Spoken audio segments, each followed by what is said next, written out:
Hello, everyone, and welcome to the Dyslexia Life Hack Show. I'm your host, Matthew Head. And in this episode, I'm talking to Emma Downer.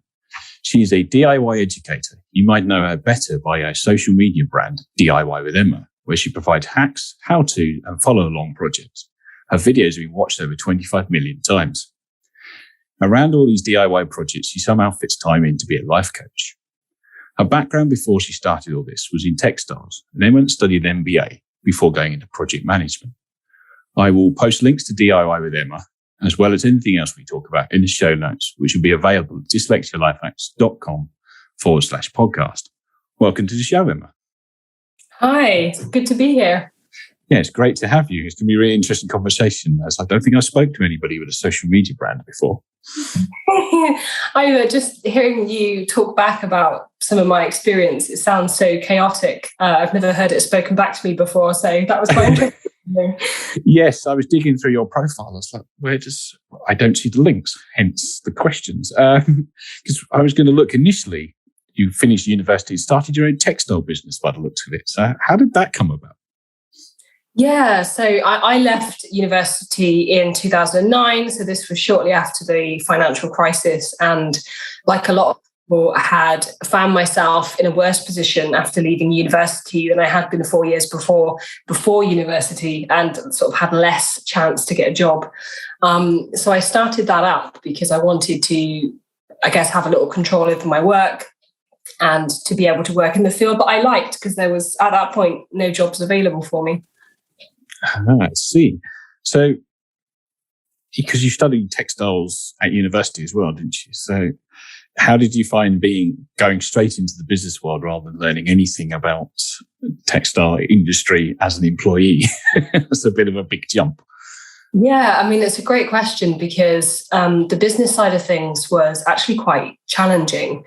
And at the time, a lot of what I was doing sort of didn't feel very fruitful. And it's only really now that I'm on what I consider to be my third business that a lot of the things that I learned during that period were actually very valuable. So yeah, the business side of things was quite challenging. Learning how to fill in a tax return, really hard. I don't know why it was so hard. I sometimes find the government website is not necessarily the most accessible thing in the world. Yeah, you can say that again. I've always heard pay a good accountant. Yeah, I think that's a very smart move. I haven't yet used an accountant. I didn't for my first business either. And what my first business was, you've not asked, but I'm going to tell you anyway, because I'm really proud of it. It wasn't really a business, but when I was 9 years old, I didn't have enough pocket money. So I How dare your parents not pay you enough? Well, I used to clean the bathroom for £1 a week, which was loads of money back then. You could get all sorts for £1. Yes. I decided I wanted some more. So I stole a bucket from under the sink and I went around the local streets and I used to ask people if they wanted their cars washed. And I had no idea how much to price this at because I was 9. And so I said, you can pay me whatever you think based on how well you think I've done. And I had so many clients. I had loads of people that wanted to work with me. And I had so much work that I had to hire somebody, a friend of mine that I gave slightly less money to than I paid myself. And so the fact that I've turned into a now shouldn't come as too much of a surprise, I suppose. After that. How long did you wash cars for? Well, it wasn't for very long. I think before my parents noticed that I was dipping out of the house for a couple of hours a day. But yeah, I consider that my first step into the business. I could just imagine you as a 9-year-old and somebody's like, yeah, you can wash my car, and it's like a really tall Range Rover or something like that. How do I get to the top? We always left the tops unclean, so I think we weren't the best at our job. No, there's a 9-year-old height stripe in the side of each car in your local neighbourhood, was there? Brilliant. So that's quite good fun. So you clearly just wanted to start businesses or work out, at least how to earn more money, and figure that starting a business was kind of the way. Although you did drop into university, did you know you were dyslexic when you were at university, or was that something you found out later on? So by the time I got to university, I knew. So I didn't find out till college, and the way that I found out was, for me, actually a little bit of an embarrassing story. It's something I have talked about before. But what it was is that I discovered that there was someone else in my class who had a bit more time in exams. And this was really interesting to me because I really struggled with exams. Yes. I would find you'd get to the end and I'd be completely out of time and I'd miss out the last few questions. And so I sort of asked this person, so, how did you get more time? Like, tell me about this. And they said they were dyslexic, and I decided to go to get the assessment. Now, at no point did it occur to me that I might actually be dyslexic. I was going for this assessment and this is the embarrassing part, because I thought, let's see if I can trick them into giving me more time. I know. I've not heard that. Most people are like, somebody says you might be dyslexic, and they're like, well, I can't be bothered, but you get a free laptop. Oh, okay. Yeah, I know. Yeah, it's funny how these things, and then you have it and it makes your life easier, and it's sort of, hold up a second. That's exactly what I experienced. So I went into this exam and I was like, oh my God, it's actually a lot harder than I was expecting. And so, I came out of there, had my confirmation that I was dyslexic, and I'm like, fooled them. And then obviously the joke's on me, because I am and have always been dyslexic. And that's why I was having the problems with exams that I had. And, having gone through all of my GCSEs, not having any of the support I needed, and actually coming out with really, really quite poor GCSEs, did so much better at college, got, some A's and B's, which is unimaginable for me, to be getting those sorts of grades. I was always like a C/D kind of person. So yeah, I didn't know that until I went to college, and then obviously I went to university and even went on to do further education in the form of an MBA, which would have absolutely shocked 14-year-old me, because I was asked when I was 14, do you think that you'll go to university? And I said, oh no, I don't think so. I'm not smart enough for that. And genuinely, I believed that. I didn't know that you didn't have to be a certain level of smart. Yes, me too. I had similar misheld beliefs about university, that it was for quote unquote clever people. So how old had you been when you found out, like 16, 17 then? Yeah, I think I would have been about 17. Okay. And how were you trying to game the test? That I'm kind of curious now how you could possibly game an ed psych assessment, or how you thought you were gaming the test.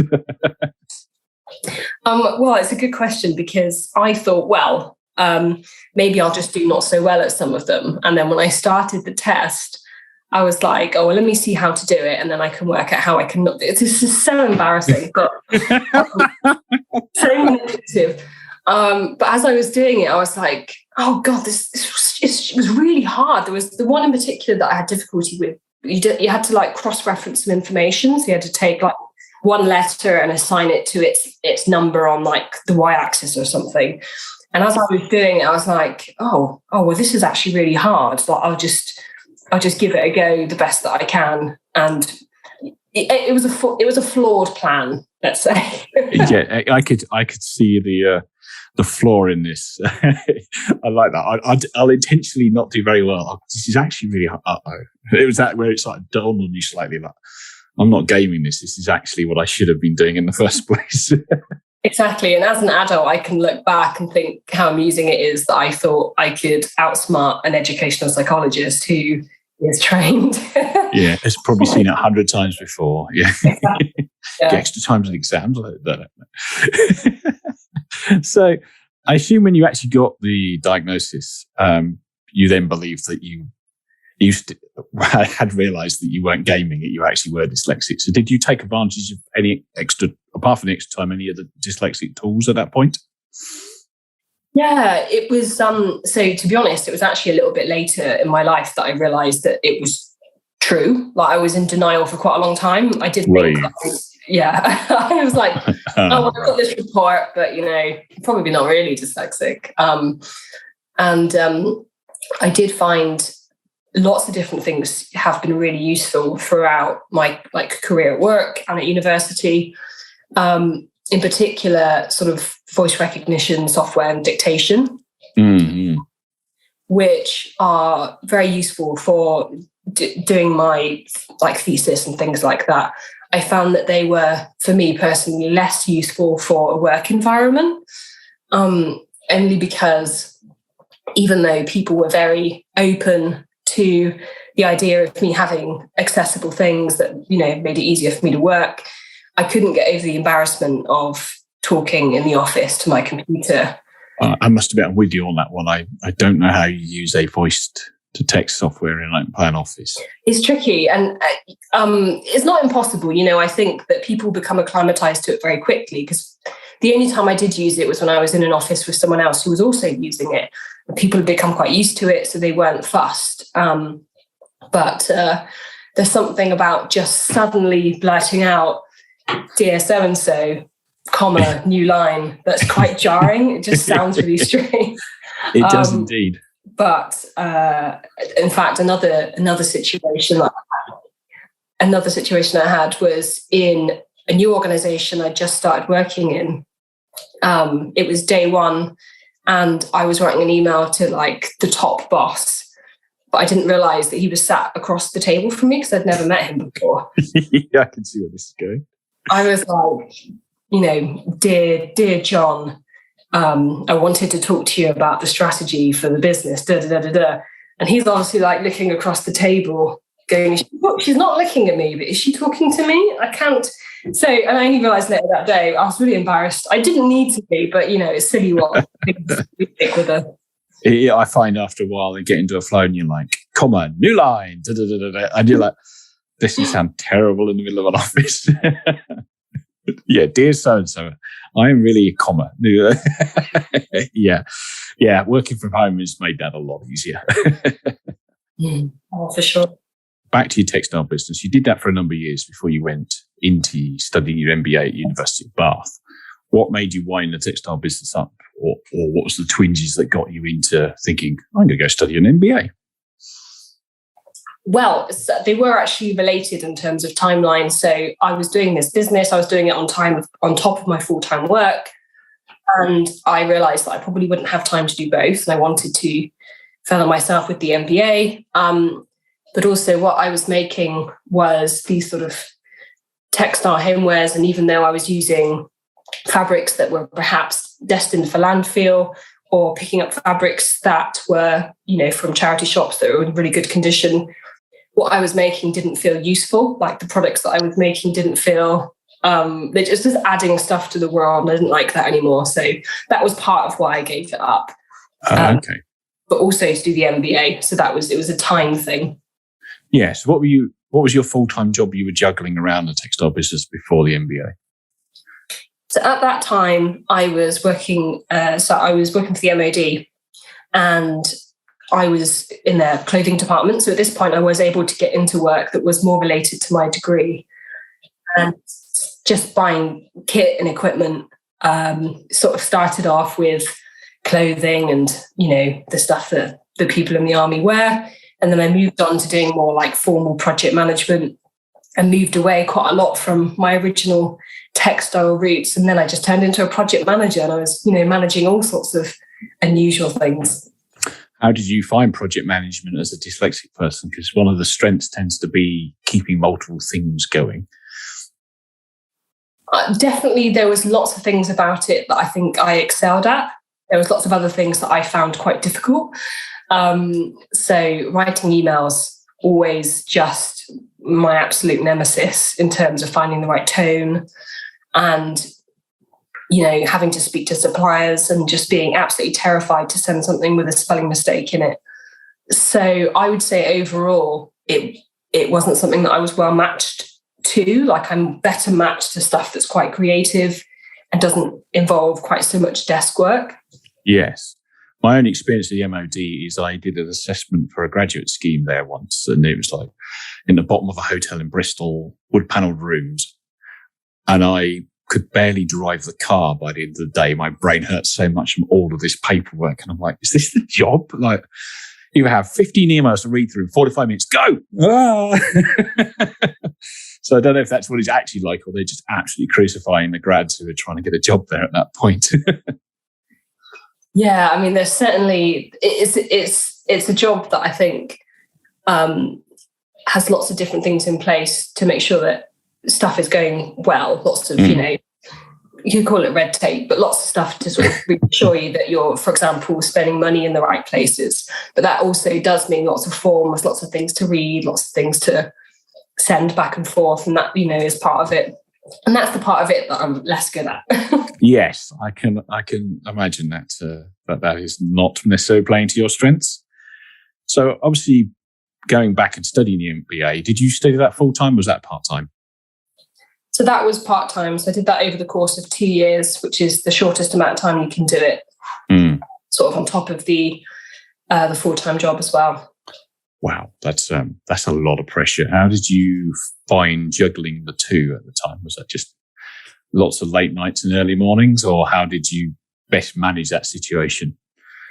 Well, I smile because I don't think I know. I don't. It's like, how people report that when they go through pregnancy, the body is like designed to forget the pain of birth.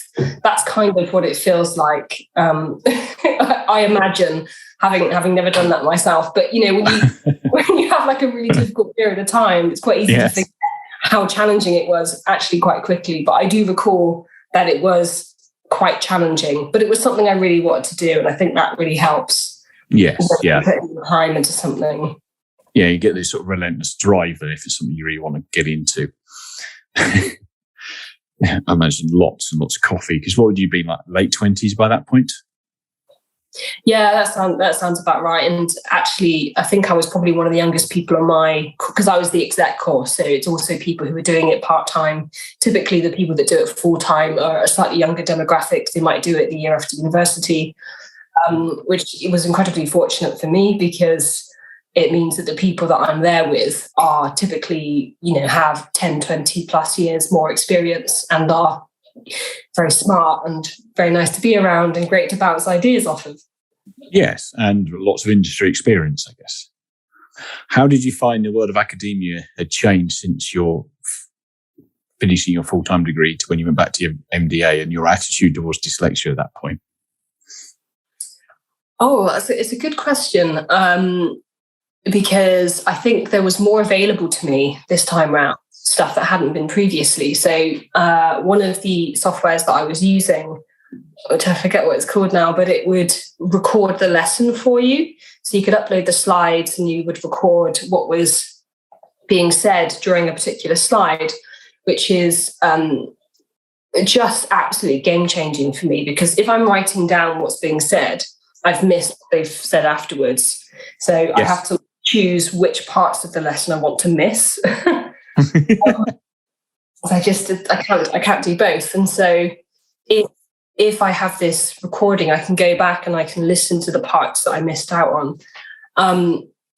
So that was a really great part about it. A more challenging part about it was it wasn't something that people were generally aware of, again, with like the dictation in an office.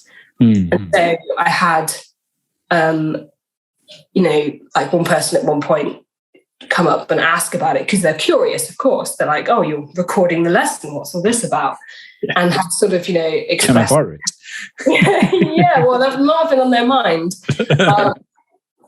But, expressing, quite subtly some concern over the lesson being recorded, especially when we might be discussing something that's, Chatham House rules. And that can still be upheld even if something's recorded, because, Chatham House rules are simply that you aren't looking to divulge information. Even if you've got it recorded, you still don't divulge information. That sort of, keeps you within that set of rules. So that sort of isn't, what's the word? It isn't breaking those rules. But I can see why they would be concerned about it. And, I sort of spoken to like the accessibility people who were part of the university to say, like, how do you normally handle this? Like, should I be asking the lecturer to like make an announcement so that people aren't asking about it? Because it's like a rock and a hard place. Either people are going to come up and they're going to ask me about it, which they do because they're interested, and not necessarily that they've got a problem with it, they're just curious, which is both a nice and an unwelcome thing sometimes, I think, for people who are neurodiverse or just in any way marginalized. But also, just the idea of having the lecturer, choose to other me in that way is so mortifying. Yes. It's meant good intent, just it's going to let you know that there's someone in the class that's going to be doing something weird, but nobody look, it's like, don't think of a pink elephant, that kind of thing. And I guess the fact you're using recording equipment means you sat right at the front of the lecture theatre with it out in front of you, as close as you can be to the lecturer as well. Yeah, so it's definitely a different experience going back. But not a bad experience overall. No. So did you imagine your main sort of weapons of choice, so to speak, were the recording and the dictation?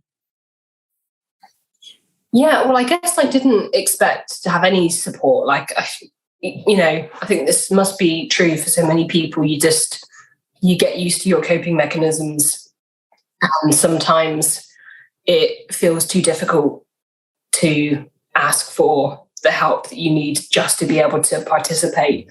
And that shouldn't be a reason to not want to do it, but I can certainly understand why people might not want to if they think it might take a long time to solve, or if they think it might not be, a welcome question, either at a university or at work.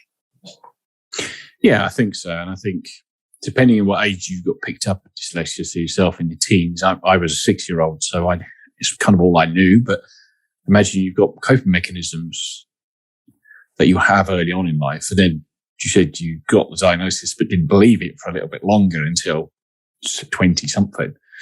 By that point, they're well and truly ingrained. You're like, there's this new thing, but I'm fine. I've got this. And I find myself doing it because the want I always had as a kid was, quote unquote, to be fit in and be normal with everybody else. You didn't want to sit there with colour filters over bits of paper or paper that's a different colour or whatever options you had. It's like, no. If everybody points me out for that, I don't want to do that. Yeah, I feel that. I've had lots of opportunities to manage people during my career. And one of the things that's always felt really important to me was, regardless of who I have coming in to work with me, when those initial conversations, to say, is there anything that I can do to help working with me be a little bit easier or a bit more inclined with the way that you work? And it's something that I ask everybody because, even people that aren't neurodiverse might have things that they would love to have put in place to make their work easier. And I think you ask, you have that conversation with everybody, like, how can I make working with me easier? It means that people who are neurodiverse aren't singled out for being different. Oh, so-and-so told me that you were dyslexic. So is there anything that I think that those conversations are welcome. I just love the idea of it being a conversation that people should have with everybody, because we can't assume people's preferences. It should be the same conversation as you asking a tall person whether they want desk risers or not, shouldn't it? Exactly. Yeah, I agree. Yeah, I think it's tricky, isn't it? There's always the question of whether you should tell people you're dyslexic and things like that. But having the conversation and adjustments being a normal thing, and it just happens to be yours for dyslexia and then somebody else's is for something else that makes them work better, because what do corporations want? People to work more efficiently so they get more returns on the money they're paying them in the first place. Yeah, exactly. I've said, to people in organizations before, because I've usually been quite active in, their equality and diversity groups, to sort of talk a little bit about how it's very much to the benefit of an organization to understand who they've got working for them and to make sure that they've got a good mix of people. As organizations, I think, are quite often benefiting from the exceptional skills and abilities of people that are neurodiverse, without perhaps always being willing to tolerate some of the difficulties that come on balance with an individual who is going to have some exceptional skills in some areas and some areas that they might find especially challenging, which typically seems to come in much bigger extremes for people who are neurodiverse. Yes, yeah. I think you're right there. Getting a feel for what you're telling me, your dyslexia tends to find its way out in being at the written word and putting stuff down on the page. Am I right in thinking that? But however, you clearly used it to come up with a creative outlet, because you mentioned about having 3 different companies, and clearly what you do now uses quite a lot of its strengths. So it is kind of having the balance of a team, isn't it? Like having a team full of quote unquote neurotypical people will get you so far, but you could have 3 or 4 neurodiverse people mixed in with it and you get better results because you use their strengths. But you do have to, I don't even think tolerate their weaknesses. Maybe it's just, you do some clever management. You put them in the places that they work best and put other people in the places that they work best. I had a few episodes ago, a lady who was autistic on, and we were bouncing off how the 2 of us could work together because our strengths and weaknesses are sort of mirrored. Yeah, I think that makes a lot of sense. And one of the things that I used to talk to people about when I was still working in the sort of corporate world was how, quite often if we think about someone's set of skills, and if we were to plot a graph, and say this graph has a line in the middle that is the word average, and you would find that if you plot your skills on this graph, some things you would be better than average and other things you would be slightly less than average, and you'd sort of get this squiggly line of some stuff you're really good at, other stuff you're not so good at. And as I was saying, this seems to be in slightly bigger extremes for people who are neurodiverse. So they might be exceptional at situational awareness, or, the ability to memorize a map. I can't think of any better examples, but, and a lot of the times people will do, as I was saying, they will focus on the stuff that people find challenging and look to focus on that to improve, where, say, spelling's always been difficult for me. The word necessary has too many C's or too many S's, or I'm not really sure. Even after 20 years, I still can't spell it right. Unfortunately is the one that I get stuck on. I don't know what it is about that word. I'm like, just doesn't work. Worst. There's some words that just get you every time. Yes, yeah. Someone said to me once, because I was talking about the way that my sort of, dyslexia manifests itself. And one of those things was the difficulty with, not only the difficulty with spelling, but the difficulty with recognizing when things are not spelled correctly. So I could send something out and they would, say, you need to pay more attention. And I'm like, I've paid a lot of attention. I just cannot see it. I can't see the mistake.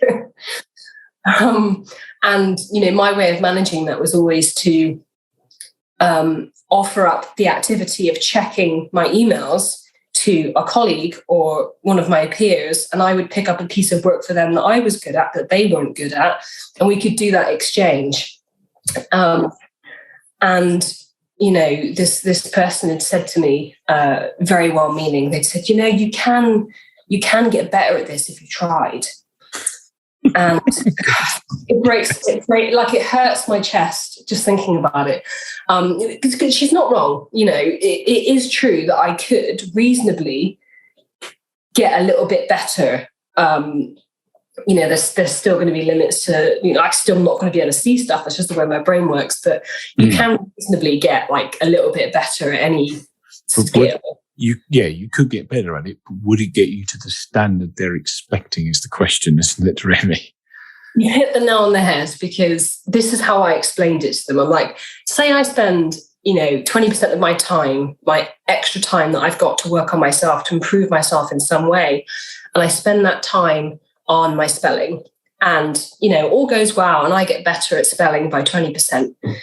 It goes up on that graph, but I'm still significantly below average compared to the next person, even though I've improved significantly. So why would I do that when I could focus on something I'm already excellent at? And if I focus on that with 20% of my time and get 20% better, I'm then an expert. Yes. Because I like a motorsport analogy. You hear it in racing all the time. Does the rider or driver get better at the bits of the track that they're already good at, or try to get better at the bits they're not so good at and crash the car or bike. Yeah. Yeah, I think you're right. And it's a shame because I think people still come at it with deficit thinking. So, yeah, you are trying to be less of a deficit. But if you realize what your strengths are and could really get them honed and sharpened, then you're really leading the way in that particular area. Yeah, exactly. And I think this is where we get exceptional benefits from people as well when they're given the freedoms to focus on what they're already very good at.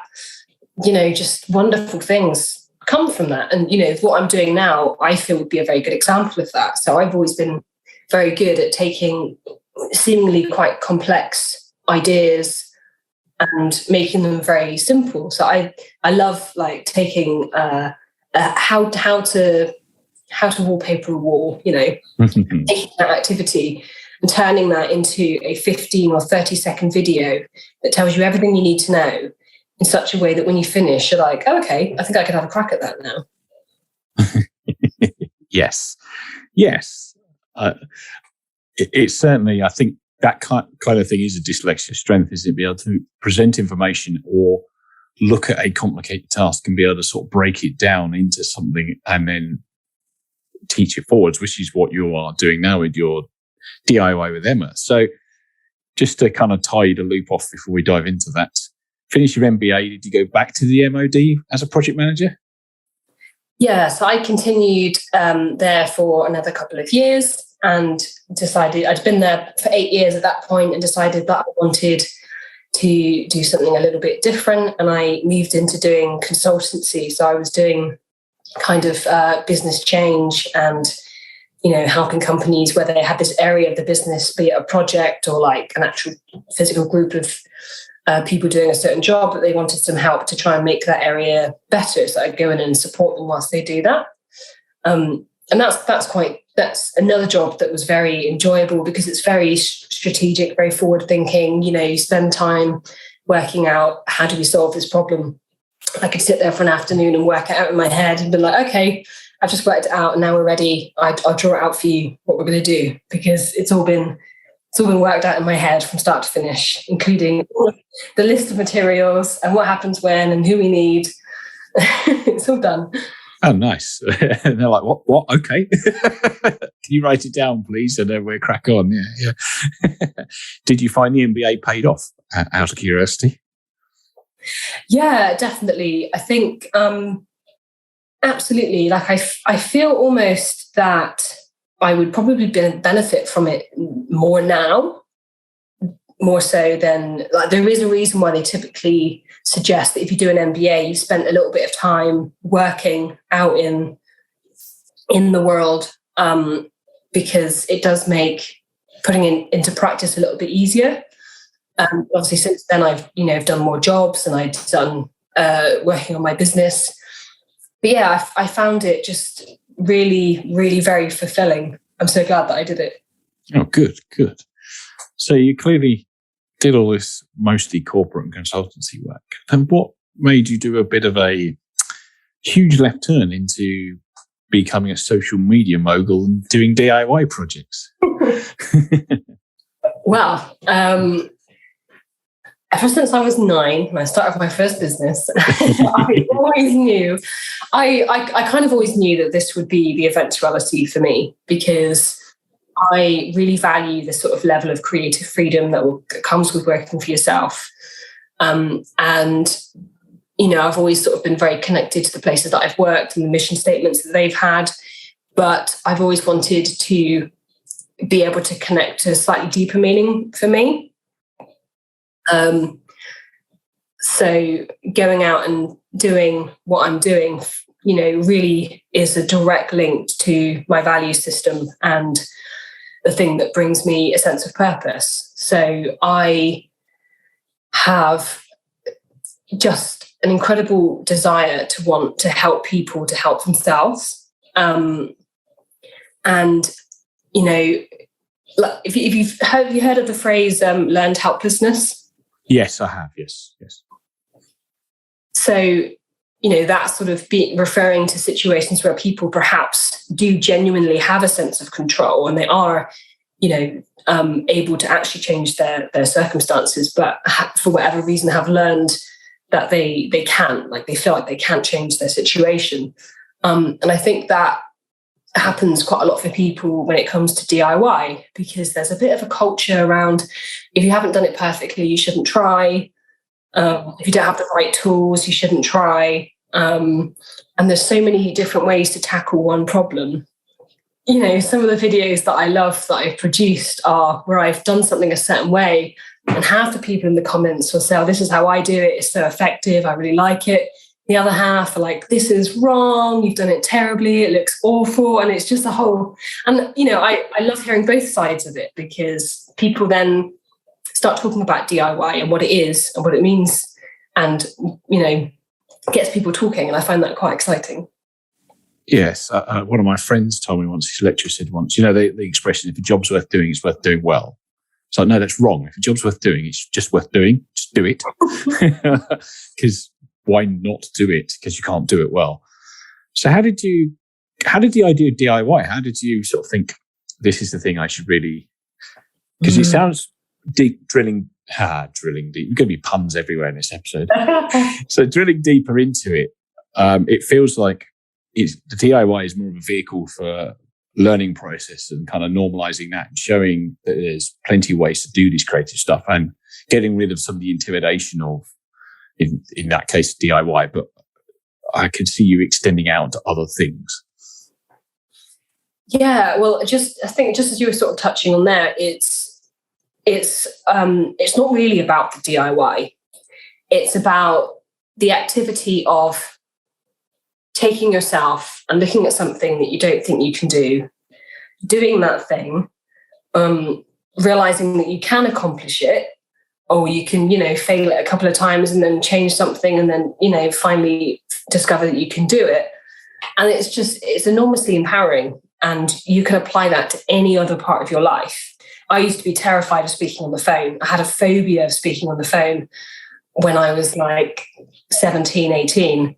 So I got a job working on the phones so that I could overcome it. And it's thinking about it now, it seems bizarre because I'm totally comfortable speaking on the phone now, but it was really, really quite, really visceral, remembering it, thinking about how frightened I was to answer the phone. So you can overcome things that, are making your life unhappy.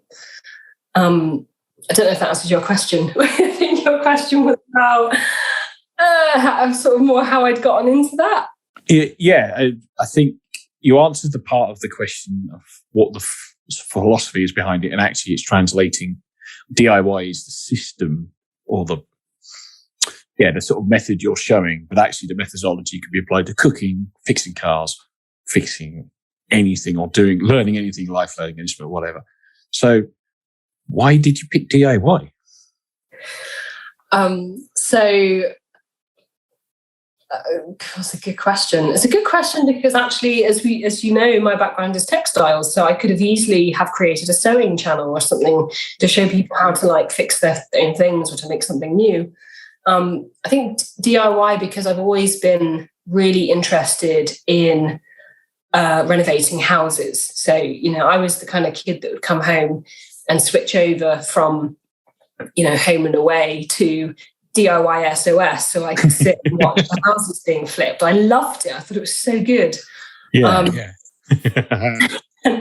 I loved those shows so much. And I'd always, even though I didn't know what I wanted to be when I grew up, I always said I'd love to have a house. And when I was 13, we'd done this activity at school where you would write down what you wanted out of life, and then you would work out how much it cost, and then you'd get assigned a random job. And I realized quite early on that this was a bit of a trick, because what they wanted to do was to manage your expectations. So you would, you'd pick out the fancy house that was worth £1 million, and you'd pick out the hobbies that skiing that were expensive. And then they would give you a job and you'd go, oh my goodness, I can't afford the life I want. Therefore, I'm going to have to go out and do what's needed to make it happen. And I sort of, on that basis, had picked lots of very modest things because I don't want to get tricked by the activity. I was like, I'll show them. I'm going to be totally affordable within budget. Look at this dynamic dyslexic thinking in place. Yes. I don't know. How did I not know? It's just so obvious to me. And the funny thing was about that story in particular is you get randomly assigned to these jobs. And I was this word I'd never heard before. And that word was entrepreneur. So I called the teacher over and I said, what does this mean? And she said, oh, that's, someone who works themselves and creates their own business. And that was the first time I'd ever heard of it. And it was the highest paid job in the class. But I still couldn't afford the modest lifestyle that I'd picked out. And so that was the day where I was like, I'm going to get a house. Whatever happens, I will work out what I've got to do to be able to afford to get a house. I went home that day and I said to my mum at the age of 13, Mum, how do I get a mortgage? She's like, what have you been doing at school today? And so I guess the answer to the question is I've always been really interested in houses and having them be done up. And then when I was in a position to buy somewhere, I wanted to just show people what I was doing. So this was March 2020 when I sort of more started my TikTok account. I'd already been on Instagram for a while, but I started the TikTok and I was just showing people what I was doing day to day. Timing is everything. March 2020 with a TikTok account. On I home know, improvement. A lot of people joined then, and I've been doing loads of research on DIY since then, and you won't be surprised to know that there was this huge spike in like Google search terms for DIY. And you probably also won't be surprised to learn that there's been an increase in DIY accidents over the last year and a half. No. Yeah, I'm sure you don't have a TikTok because this is how to put a drill through your hand. Yes, there's some scary statistic about workplace injuries is insignificant to home injuries or something like that. I mean, yeah, that sounds about right. But that's partly why I like doing what I'm doing, because it shows people the safe ways to do things. And I'll give people ideas about what kind of stuff is good to do yourself and other stuff, might needs professional support. So, for example, electricity, things to do with electrics have to be signed off, or gas works have to be signed off. Or some changes to your house require building regulations. So that there are areas where you might need to get external support when making changes to your house. But for the most part, there's lots of things that people can do themselves. Yes. Did you buy a project house? I'm trying to work out what come first, really. Yeah, so this is actually my second property that I'm in now. Right, okay. The first one that I bought was most definitely a project house, and I'd not done too much to that. I didn't have many skills at the time. So I just, to change the kitchen and had someone come in and do that for me, done some decorating, and then moved here because this is a little bit closer to where my family is. And then I was really able to get in it because this is somewhere that's a bit more where I wanted to be. So it feels a little bit easier to invest in a house when you're going to be there for a while. Yeah, makes sense. And it was quite the project. When I moved in, each room was decorated a certain colour. So the living room was pink, the spare bedroom was green, the garden was all painted red. I don't want to judge other people's design choices, but I'm going to. It was terrible. I hope you have the video before walkthrough somewhere on a website. I do. On my YouTube, actually, I've got a tour almost when I bought the house, and you can see some of those design choices. Brilliant. So, what would you say would be the worst bit about doing DIY, particularly through 2020 lockdown? Well, I mean, certainly getting the tools and materials that I needed was obviously a challenge. And, not only because it's hard to get things, but just wanting to really focus on stuff that was crucial for a period of time, for sure. But also, this is where I live, and this is kind of where I'm needing to spend a lot of my time over, lockdowns, and there's like a layer of dust on everything when you're renovating that you just can't seem to avoid. It's kind of, the dust is settled before you finish dusting the room. So definitely living somewhere that you are actively renovating is always a little bit of a challenge. So having dust everywhere be your least favourite bit about having a DIY project going on in your own home, what would be your least favourite job to do? What bit do you think, oh my God, do I really have to do this bit? I have quite a disliking for scraping wallpaper.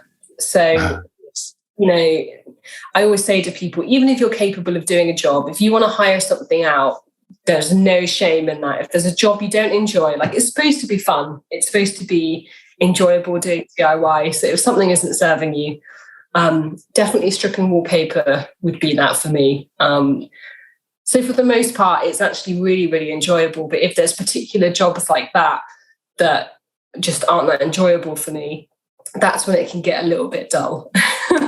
Yeah, wallpaper stripping is not fun. And what would be your favourite thing to do? Like, you're like, yes, I'm going to do this today. Short of banging big holes in walls with sledgehammers, or is that just me? So I would say if I'm trying something new, I think that's quite enjoyable. Like, I laid a stair runner at the end of last year, and that was my first time laying a stair runner. And I think sort of beyond the actual DIY itself, I find that when I'm doing something that I feel that I can talk about and I can make quite interesting for the people watching. So I'm trying to think of an example that would bring this to light. The stair grippers. So when you've got like a stair runner, you put these grippers that you nail to the steps that stop. You have the same thing in when you lay carpets in rooms. They've got these little mini spikes. So when you push the carpet onto them, it grips them and it stops the carpet from moving. But they also can be real pests on stairs because people tend to step on them if the carpet isn't thick enough and the spikes are quite tall. Right. So ruined loads of pairs of socks. Yeah, so showing those to people was really interesting because people would say, "Oh, is that what I've been stepping on?" We had those at my grandma's house, and I constantly was getting my toes caught on them. And so, being able to show people what's underneath a carpet, I find quite interesting because people might not always have the opportunity to explore that in their own house. So, yeah, I like that part of it. Cool. No, I could see that actually, and I imagine it's quite rewarding reading the comments like that when you've put something out there and see people's positive reaction to it. Yeah, sometimes people might drop me a message and say, "Oh, I put up a shelf for the first time today. Just wanted to say thanks." I'm like, "Oh, that's so good. I'm so happy for you." It's not really anything to do with me. People are just following through on the things that they've wanted to do, and they've just needed like the right encouragement or the right instruction. And it's very much their own achievement. But I do love it when people share that with me because I find that really rewarding that they were able to achieve something. Yeah, it makes it worth doing, doesn't it? How do you find your dyslexia feeds into the DIY part of your kind of social media empire at the minute? It's a great question. I guess partly what I sort of mentioned before about taking these complex ideas and making them quite simple.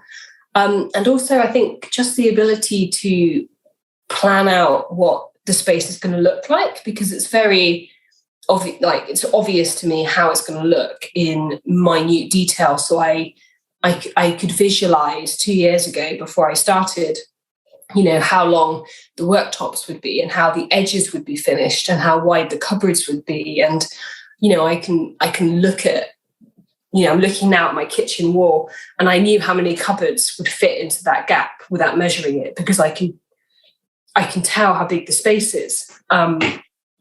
And so in weird ways like that, and I think I only really know that these things are,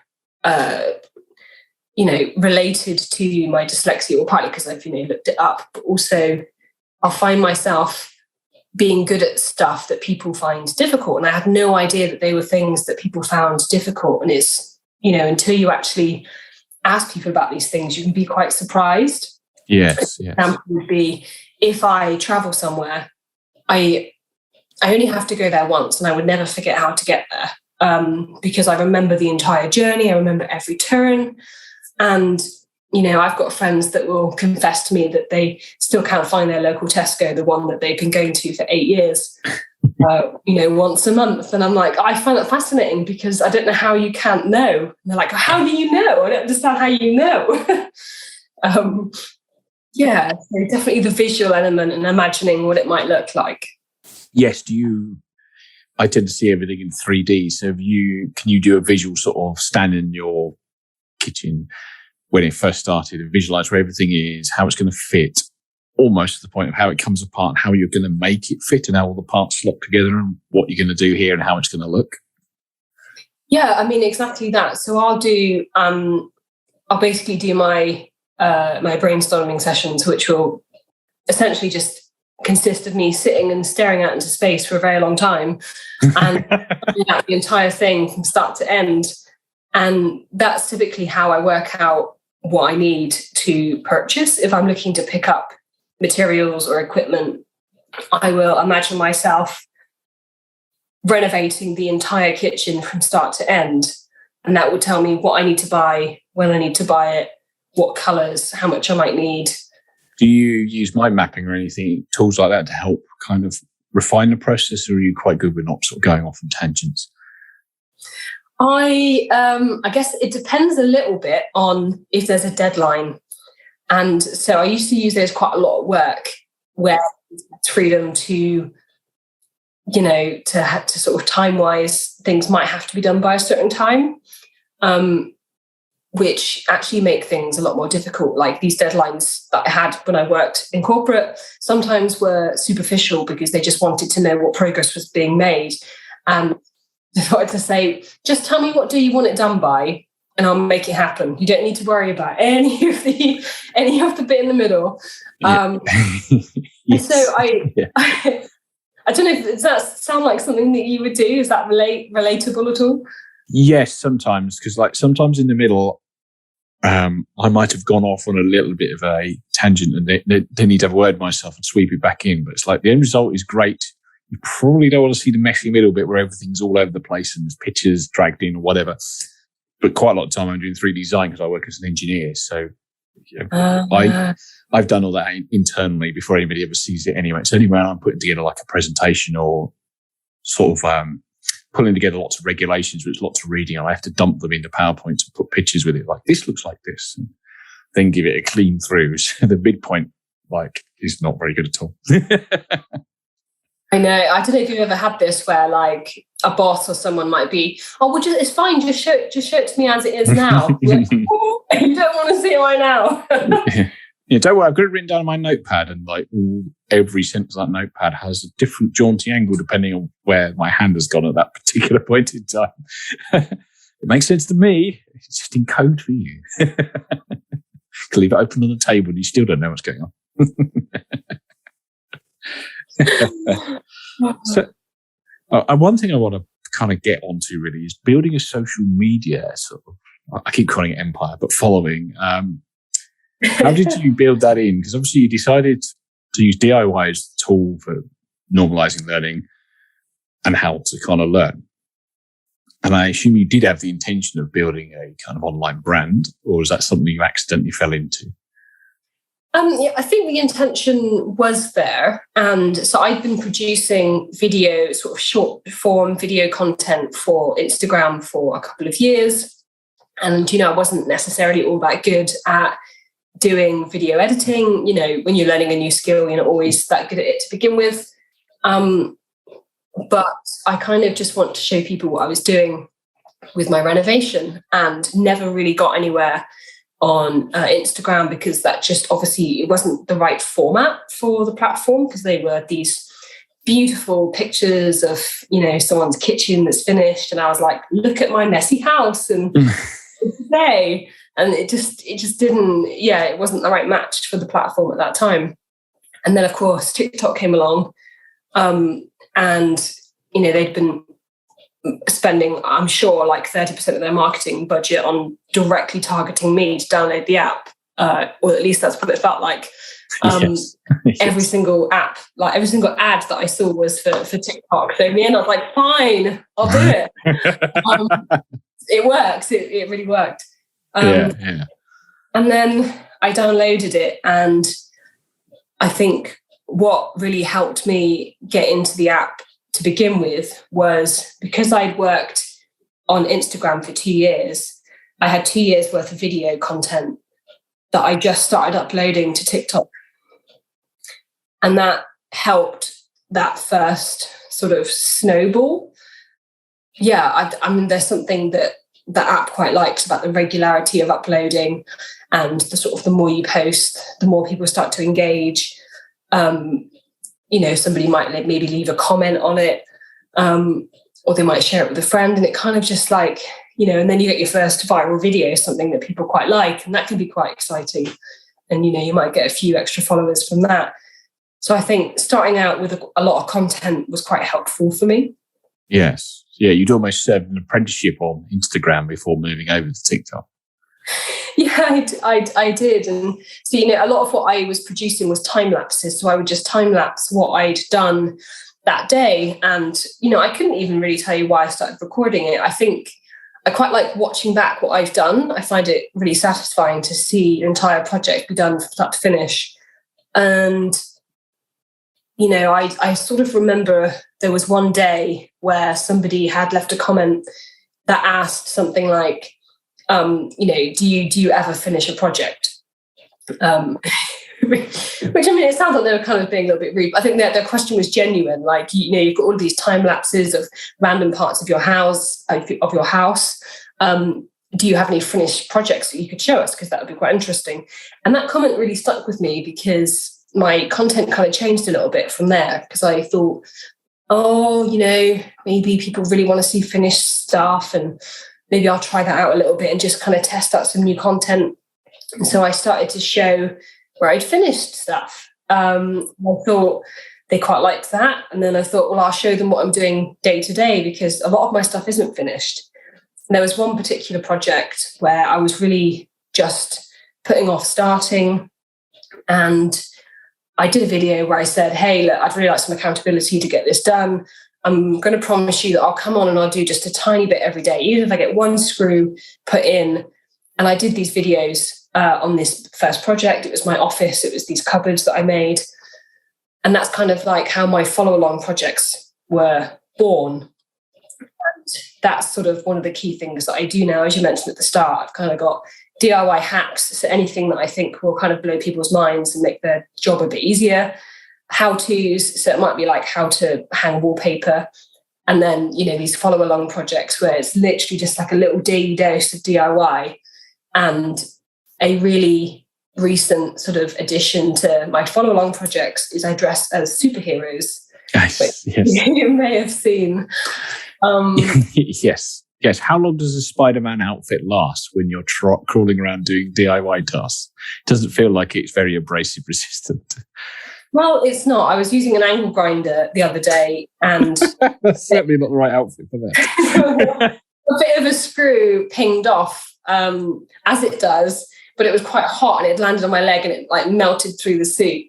And I was like, "Ow, that really hurt."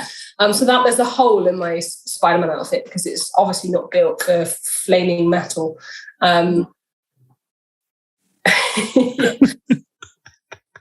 Certainly not. Having done a grinding wheel safety course, I can tell you that is not the right thing to be wearing.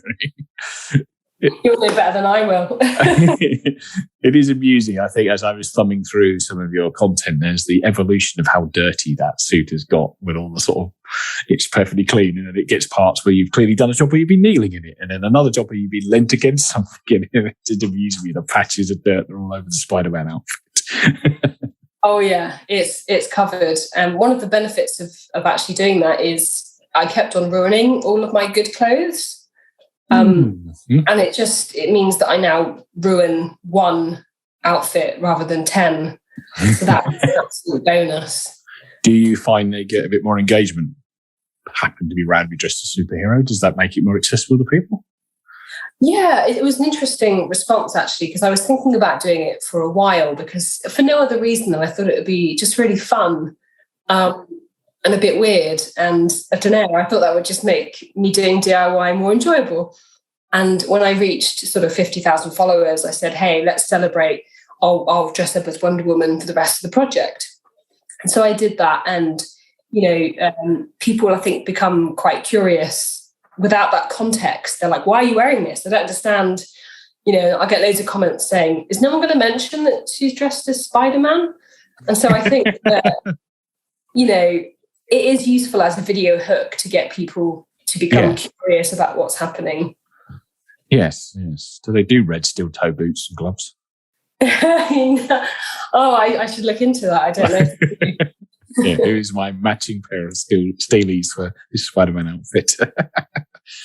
I guess making some of your content, have you also self-taught yourself how to use the video editing software and all that kind of stuff to put it online? That's something I've had to do this, really. And I found that actually being dyslexic helps you learn stuff faster by watching videos on YouTube, but you have the same experience? Yeah, definitely. So certainly if I'm learning something new, that's the first place that I would go. I personally wouldn't seek out a written blog just because I know that I would find it really hard to digest the information. But YouTube is definitely a destination that I've gone to many times, not just for the video editing, but also to find out how to do certain DIYs. Of course. And there's particular groups like on Facebook that specialize in TikTok, and it's full of loads of creators who are doing similar things. So they might put up a post where they say, "Oh, I'm not really getting on with this video editing app. Can someone recommend something else?" And so I might learn from those places, or YouTube, or just trial and error, or even TikTok has loads of different people who specialize in helping people learn how to do video editing. And they'll pop up. Even if I've just thought about it 30 seconds ago, it will magically pop up on my For You page because somehow the app knows what I'm thinking. Oh, it's scary, that, isn't it? So scary. Yes. Hang on, I haven't even thought about that. Near my phone, what's it done? It's really scary. How are you finding getting on with all the video editing stuff once you've self-taught yourself on it? Yeah, it's okay now. I find that I'm able to sort of produce the videos a lot quicker. And one of the benefits of, I think, the platform in of itself is that stuff that isn't produced perfectly is okay. Like, it's okay to not be perfect. It's an example of where, I've gone from feeling like sometimes my dyslexia or the things that I find challenging are tolerated, not celebrated, but somewhat tolerated, to now being in this environment where actually the imperfection is kind of celebrated. There's this kind of ongoing theme that people intentionally misspell words to get people to watch their video. Really? And I've got mixed feelings about this because the whole reason that it attracts attention is because the first thing they do is go in the comments and say, "Oh, haha, you spelled this wrong, you're an idiot," which again, like, it hurts my chest just thinking about that. As we all know, that's not true. Not being able to spell doesn't actually mean that you're not intelligent. They're not separate. But there is that really strong narrative still in. I feel like I see it quite a lot where there's this idea that if you can't spell, then you must be stupid, and I see it as a way to discredit people's arguments. So if someone's saying something that somebody doesn't agree with, they'll attack their spelling. And someone's spelling and someone's ability for critical thought aren't the same thing. So you can still disagree with somebody's argument, and you can respond to them in such a way that you can tell them that. It doesn't mean you have to agree with them. You can tell them that you think what they think is just nuts or wrong or crazy. But yeah, when they start attacking the spellings, I'm like, oh, you've lost me. I'm no longer interested in this conversation. Yes, I agree. Particularly if depending on what it is, if it's something controversial, two people are having quite a intelligent sort of discussion about it and they're bouncing different points of view, but they're being respectful to one another. And then somebody comes along, well, you've spelled necessary wrong in the middle of that. Clearly don't know what you're on about. But we're talking about science. Science doesn't care how the word's spelled. Yeah. Only you care, and you probably haven't read any of this discussion anyway. Yeah, it's a bit of a nightmare. Because obviously being on TikTok, I guess there isn't too much written blurb you have to put on. How are you finding writing notes and everything for the other platforms before you have to put it out into the world? So it's a great question, because I think I've very much come to peace with it. So I send out stuff all of the time that I know has spelling mistakes in. And I know I don't actually see them. Like, I just assume that there are, because when I've written like a page of text that I'm feeling very confident is completely misspelling free, I'll like put it through a spell checker and it's just a page of red. And I'm like, how did that happen? Like, I was so confident. So that side of it, I think I've just, come to peace with the idea that there will be stuff that's misspelled. Sometimes, people take offense to that, but it doesn't really bother me. The only part of my current job that I require to give a little bit more attention to is I actually do copywriting for websites on DIY. So I sort of have gotten into that side of things as well. Oh, so is that, just to clarify, what exactly do you mean by copywriting for websites? So I might write a piece about how to do a certain DIY. Yes. Or like 7 tools that you need for tiling, for example. So when I'm doing that, I'll be not only, very much paying attention to what I'm actually writing, but also taking extra measures to make sure that it's correct, and that it's going to go to them in such a way. I mean, obviously they do all of that before it goes out anyway, in terms of editing, but I still don't want it to go to them with any mistakes. So no, of course.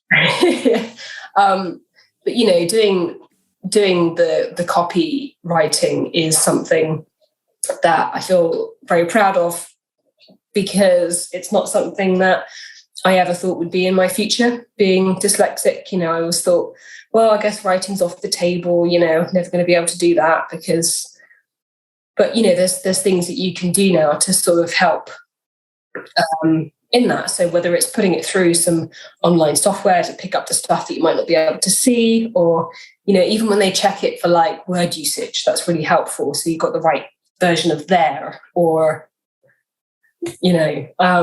so there's ways of doing it now, which feels really great. Yes, I think that it is kind of cool. I've had a couple of articles published in various things. It's like, what am I doing with articles out on the internet that other people are publishing? This is not, as you say, you kind of, I don't think because you could quite easily, with what you do, I guess what I do is in a STEM field, working in a design environment, pick stuff that you could quite easily do all of the TikTok and all the online stuff without having to write barely anything apart from just a little bit about what the video is about. Today I'm painting the wall or whatever. But actually it's quite nice to be then asked to do other things in a place that you're not strong at, and learning how to get strong enough in that to put out decent quality work, and people want this content off you, and I'm sure they ask for more off you afterwards as well. Yeah, well, I mean, they did. And I was actually really humbled by that. I was like, oh, well, I guess I'll write the first one. And if they don't like it, then it's fine. They'll share that with me and it'll be okay. And, I can focus myself on the videos. But then they're like, oh, we really liked that. Thank you. Can you do this as well? And I think it sort of comes down to the benefit is still there of dyslexia for me, because what I'm doing is still taking a complex issue and making it fit into 500 words. So yes. Still the same skill. It is still the same, and making, particularly if it's explaining how to do something, making it accessible. And I'm sure you use a lot of analogies and pictures and visualizations to make it come alive off the page as well. Yeah, definitely got some pictures in there. Of course. I love a good graph as well. Okay, so how do you find running a social media business? Because it's something that feels really kind of sort of alien to me, even though this is out on social media. But how are you finding that sort of side of it? I guess you are quite well qualified in it, having an MBA and working as a project manager and a consultant. So how are you finding it now with your own sort of social media brand? I mean, I love it. It's really great. I'm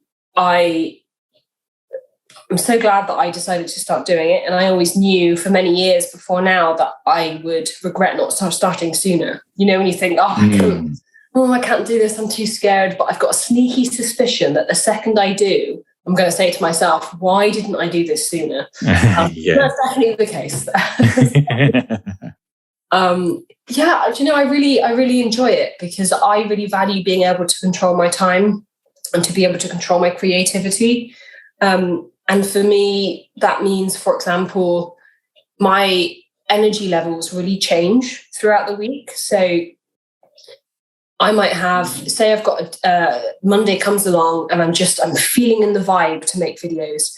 I might make just a whole host of videos and then I'll do loads of work in the evening. And then I'm in the right mind frame for it and really sort of go quite deep into a project, and I can just spend days being very, very engrossed in what I'm doing. By the way, I'm also in the progress of seeking a diagnosis for ADHD, because although I don't know if that's true for me, it would explain a lot. Sometimes I can get so into what I'm doing that I'm doing it for 2 days and I go, oh, I haven't slept, I need to do that. Or I haven't eaten, and it's midnight and I haven't eaten today. Like stuff like that is apparently not everyone has those challenges. But I was just say, not eating is definitely not a challenge for me.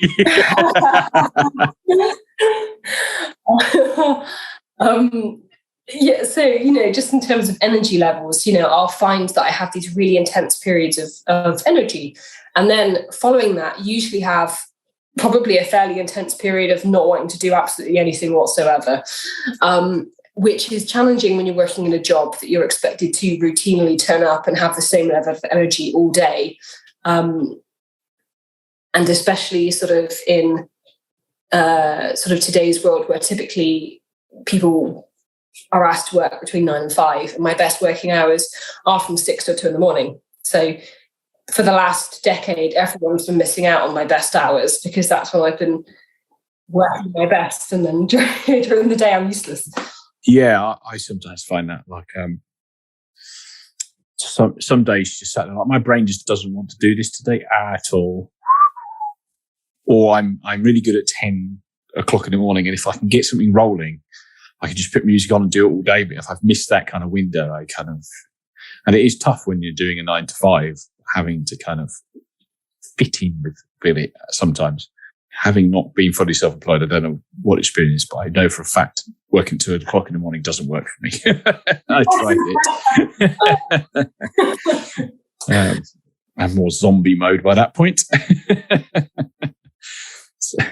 No, that's really interesting. Yeah, I'm interested to see what the outcome of the ADHD diagnosis is, because I've not actually spoken to anybody who's got dyslexia and knows they've got ADHD yet.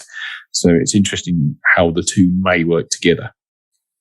Yeah, I'm intrigued. I haven't put too much effort into actually exploring that yet, for no other reason than the outcome doesn't matter to me too much, because what I have learned from going online and finding out, if there's something I'm really finding difficult, and I know that it's a trait that lots of people with ADHD experience, I'll just go online and say, oh, how do people with ADHD deal with X? And then I've got the solution to my problem. And so I'm able to benefit from the solutions that people with ADHD have without even knowing if that's, something that I have. Yeah, it's something that's come up a few times with just the general accessibility thing. Like actually having software that reads stuff aloud to you is primarily used by dyslexic people, but it's quite useful even if you're not dyslexic to check things over. So it's kind of the same thing. It's almost the same process as what you're doing with the DIY work, isn't it? Where you're like, I don't know how to do X, so I will find out, and then I will distill it down into a TikTok video. And then somebody looks at it, that's genius. How did you know how to do that? Yes. Yeah, that sounds fun. Yes. So what is next for DIY with Emma? Or have you got any future plans for it? Like upgrade to a mansion, just have bigger rooms to play with? I mean, if I could afford that, I would be doing that immediately. I've got my dream house in my mind. Of course, yes. Yeah, from a long time ago. Yeah. I know, I really do. Like, it's still on I still have that picture that I drew at the age of 13, the sort of class task that we had. I've still got that picture. Physically or in your head? Physically. It's upstairs. And so what would be next? So, I mean, I've obviously got lots to do here. So there's still like a continuation of helping people into DIY. And I really quite enjoy doing collaborations with different people. So there's other creators who, we're going to be joining up to do some work together. And that makes it quite interesting because people are used to seeing one face on a particular channel and they might recognize, the other person that's coming to collaborate with them. And they're like, the collaboration we didn't know we needed. And that's always really fun. And, I continue to work with brands. So one of the main ways that I fund what I'm doing is that I will work with brands who are wanting to do some influencer marketing. And, there'll always be companies that I already use or want to use and like, because I'm not all that good at fibbing if I don't like something. So I don't think I could really advertise for somebody if I didn't like, their brand or their brand's values or things. So I sort of tend to seek out companies that I quite like and I work with them to be able to continue to fund what I'm doing.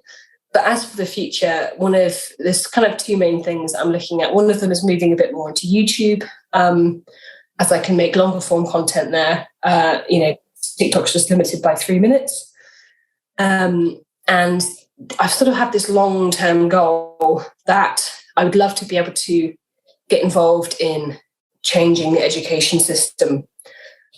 Obviously, I have interest in that in terms of neurodiversity. Yeah, I mean, I've got loads of thoughts about the ways that they could make it a much more enjoyable experience for people who are neurodiverse. And also, I would love to see essential life skills being taught at school. The first situation that somebody buys a home, or perhaps they start to rent a home somewhere that they first call home, and they have this enormous responsibility to maintain a place, and they have no skills to do it. And they might ask themselves, when was I supposed to have learnt this? We didn't learn this at school. It's not something that my family are either interested in, already good at, or have the skills to be able to teach me about. And there's this huge skills gap for people when they move into their first place. And I don't quite know how that's going to work yet, but I really would love to find a way of making some sort of reforms to how this is tackled in schools, because it's not standardized on the curriculum currently. Yes. No, it's not. And I think you do.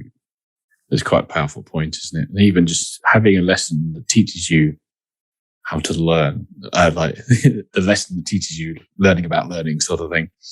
And I kind of sometimes touch on it as in hindsight, maybe a positive thing being dyslexic, but horrible at the time, that actually we've spent most of school having to teach ourselves how to do things because it wasn't the system that made us thrive in the first place. So as adults, we just carry on, don't we? I don't think I've ever really considered that. That's a really good thought, because people throughout my life have asked me that question, like, how do you just know how to do things? And I'm like, well, I've had to just get on with it for the most part and work around problems and try to find solutions, put in place lots of those coping mechanisms. I haven't really considered that, but that probably does play a part. Yeah, potentially, as long as you don't get too bogged down with the sort of negative side of it, because a lot of emotional negativity can creep in. But yeah, as somebody who's quite late in their 30s looking back, it's kind of like, I wonder if that's it. Like, my ability to learn things and just sit there and grind things, work things out might be a kind of positive thing of struggling when I was younger. How I look back at it. So yeah. This leads me into kind of asking about the life coaching thing. I noticed you currently do that alongside the DIY educator social media business. is that kind of more on the same lines as what you've already discussed with empowering people to empower themselves? Yeah, I mean, it's very similar. So I work with one particular person at the moment, and do work with them to try and work out what would you like to be different about how your life is now? Like, what's your vision for the future? And so that first activity that I mentioned before that I did at school, where they did all the finances and tell me what life to be like, that's kind of what it looks like. It's, if you're completely content with where you are now, that's great. If you want something about your life to either be different or to feel different, then that's what I do with people, to help them work out what steps it takes to get there. And sometimes to even work out what that vision is, because, people might say, I don't really know what I want to do. I just know that I'm not particularly happy with where I am at now. And I don't know what I could do to change it. Yes. Yeah. Working out sort of move one, so to speak. Yeah, exactly. And, one of my favorite things is the idea of just start. If you're not really sure what you're doing, but you think that might sort of be the right direction, and you can sort of just try out the first few steps and see what that's like. And that quite often gets the ball rolling onto other things. What I've done on my social media is such a good example. I didn't know what I wanted to do on TikTok when I started. I just stuck out the videos that I had. I didn't know why. I didn't know if I thought they'd be useful. I just started and just saw where it went. And, now I'm dressed as Spiderman every Tuesday. How did I get here? Spidey Tuesday, right? Yeah. Because that sort of, there was one thing when I saw it on your profile about life coaching, I was like, how does this connect in? But I can now see the links back into everything else. It seemed really sort of standalone. There was nothing else I could see on your profile, but it makes sense now about how you got to there. So that's cool. Okay, so I'm going to start rounding the podcast out, and I have a few rapid fire questions I ask at the end of the podcast. They don't need quick answers from you, but there's 3 of them. Okay, then. So question number 1 is, what prejudice do you have about dyslexia that's been proven wrong? Oh, God, such a good question. There's so many things that I've had to unlearn over the years. I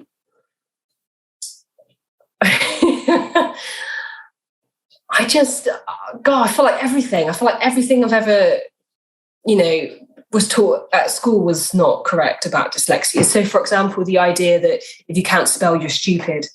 Like, it's just a really unhelpful social narrative that doesn't serve anyone. I think the idea that I would never be able to get into writing as a dyslexic person, or not thinking that I'd be able to go to university, those sorts of things. Yes. I had quite a few of the similar things, actually. I didn't even go to university until I was late 20s, because I believed that till then and just had to do it. Even at the time, to think I was going to prove myself right, but I didn't. I proved myself very wrong. Okay, question number 2. If an alien landed, how would you describe dyslexia to them? I feel like this is going to be really telling. So I kind of would describe people with dyslexia as having an exceptional set of skills that other people may not have. And that if you know somebody who's dyslexic, you're very lucky. And that, if you've come to Earth to run a business, you're going to want to make sure that you've got people with different ways of thinking on your team, because that's how you're going to win. Brilliant. I like that one. And the final question, really, of course, being that this is called the Dyslexia Life Hack Shows, what is your favourite dyslexia life hack?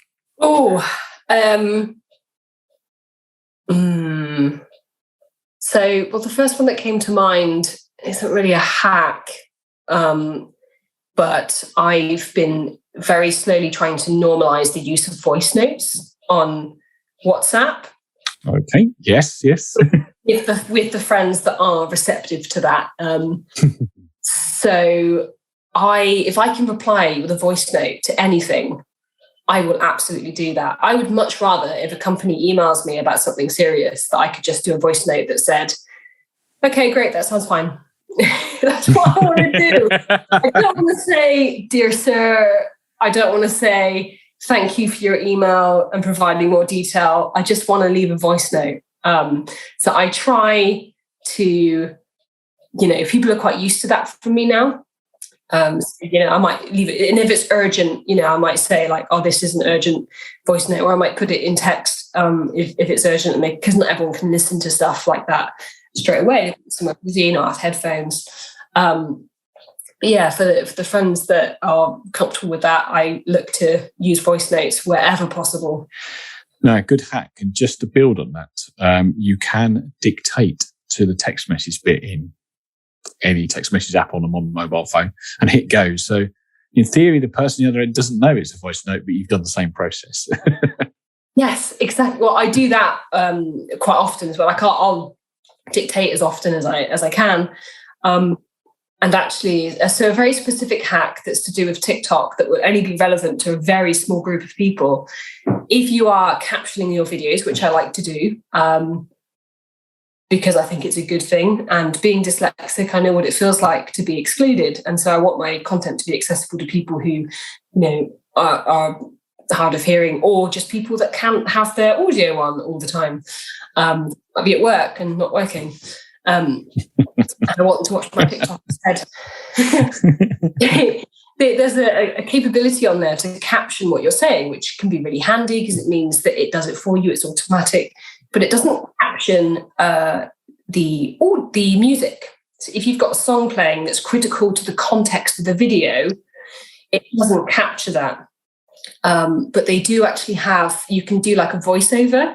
And if you do a voiceover, you can then caption the voiceover and then delete the voiceover. So you've managed to caption the music. So it would be like me, say, singing Britney Spears on top of the audio, baby hit me one more time, and then it will capture my voice and then you can delete it. There'll be somebody out there who's like, oh, that's a great hack. Thanks, Emma. But maybe just one person. Not being a TikToker myself, I'm not quite following, but I'm sure loads of people are listening on TikTok like, oh, wow, that's what that is. Right, cool. So before we finish out the podcast, where can people find you? So, pretty much anywhere across social media channels. So I'm on TikTok primarily. So that's where my largest audience is. There's 270,000 of us at the moment. And also Instagram, YouTube is going to be a big one over the next year. So there'll be lots more content on there that might also be interesting for people to find me there. All of them, all under the same handle of DIY with Emma. Cool. And is there anything you'd like to say before we sign off?